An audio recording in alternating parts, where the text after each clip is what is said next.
Fanfare, pomp and ceremony. NATO allies put their military might on display in the skies above their new glass palace to kick off the 2018 summit. Welcome to the Brussels summit. 29 nations bound together by common history and common challenges, committed to standing together and protecting each other. We owe our success to our unity. That political unity at the very core of NATO's being was also something others wanted to impress upon. I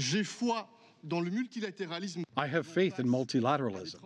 We face substantial geopolitical transformations and new forms of threats. And we can overcome these hardships because our values are intangible benchmarks for our solidarity.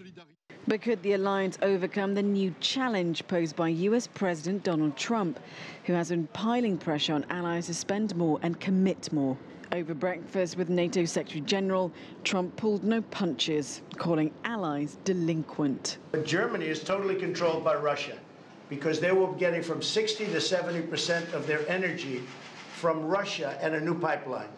And you tell me if that's appropriate, because I think it's not. And on top of that, Germany is just paying a little bit over 1%, whereas the United States, in actual numbers, is paying 4.2% of a much larger GDP. Although later on, Trump changed his tone in a one-on-one meeting with Germany's Chancellor Angela Merkel, calling their relationship tremendous. But Trump's longtime message may have had an impact. European allies and Canada have agreed to commit an extra $266 billion on defense through 2024. A new non-combat training mission in Iraq is to be led by Canada, and allies also signed off on a new command structure along with boosting defenses against Russia. In the history of NATO, we have had many disagreements, and we have been able to overcome them again and again. Because at the end of the day, we all agree that North America and Europe are safer together. So on day one, disaster avoided. This NATO summit did not, at least on Wednesday, suffer the same fate as the recently held G7 summit, which ended in acrimony.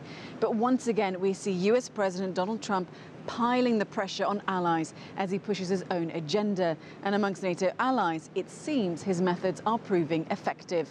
Mariam, Zaidi, CGTN, Brussels.